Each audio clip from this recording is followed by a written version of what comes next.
Public आलेली आहे आणि एवढे जण आलेले आहेत ना त्याच्यामुळे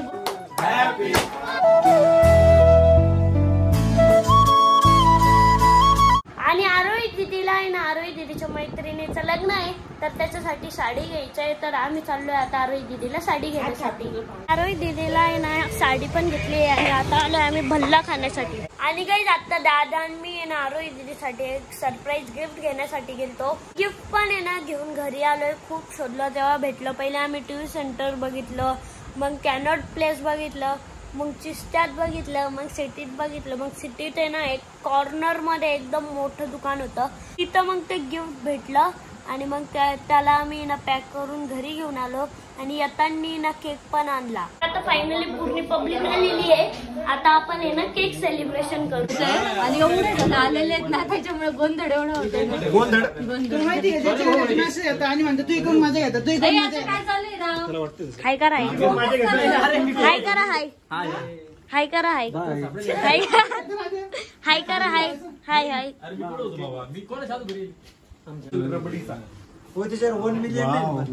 नाही लिहिलं ते पर्पल कलरचं होतं, म्हटलं ते केकला लय वेगळं दिसतं म्हणून काहीच नाही लिहिलं 1 मिलियन सेलिब्रेशन.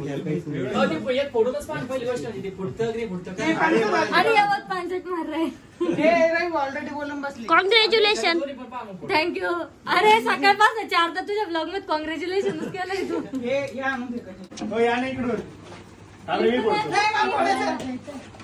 पप्पा झोपलेले ना.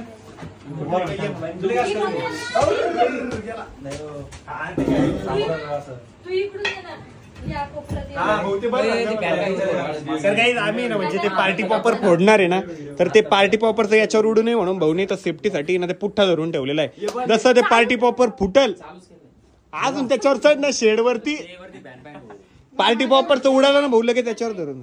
पप्पा पण येत आहे का? थांबा मग थांबा, पाणी बिणी आणू तोपर्यंत. मी तो केक आहे ना बनवून आणलेला स्पेशल रबडीचा. हा नाही लिहिलं भाऊ ते पर्पल कलरचं होतं, म्हटलं ते केकला लय वेगळं दिसतं म्हणून काहीच नाही लिहिलं 1 मिलियन सेलिब्रेशन वगैरे काहीच नाही लिहिलं.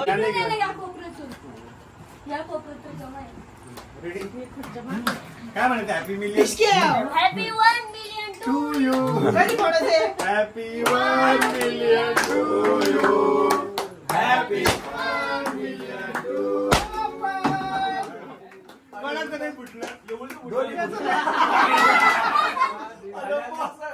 वाचला आपला केक आहे ना पहिल्यांदा वाचलाय. अरे पण त्या अशीच अंगावरच पडून मी तरी म्हणलं उलट कसं काय फोडता नाही आलं ते उलट पडत त्यांना. सेलिब्रेशनच्या नादात बघा ना किती खराब झालंय. खाली माझं शर्ट बीट सगळं खराब झालंय. केसात पण आहे.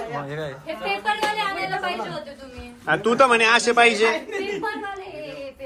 नाही नाही हे चांगले असतात पेपरवाले. हे कसं थुकता येतं तोंडात पण गेलं तर, पेपरवाले जर एकदा पोटात गेलं तर गेलं. तर काही सेलिब्रेशन वगैरे पण झालंय आणि आज मी खेळत होतो ना तर अशी माती पांगवलेली होती तर मी पळालो तर मला ती मातीच दिसली नाही. डायरेक्ट मी त्याच्यात सटकलो तर मला इथं लागलेलं होतं आणि त्याच्यात ना डायरेक्ट खडा गेलेला होता मध्ये. आम्ही ना पिढीने ढकलून काढला आणि इतकं दुखलं. मग मी त्याला तेल वगैरे लावलंय. आता थोडं ना दुखत नाहीये आणि तो खडा नसता काढला ना तर त्याच्यात ना सकाळपर्यंत पू झाला असता. बरं झालं ते खडा काढून घेतला. आता काही नाही दुखणार, 2-3 दिवसात बरं होऊन जाईल.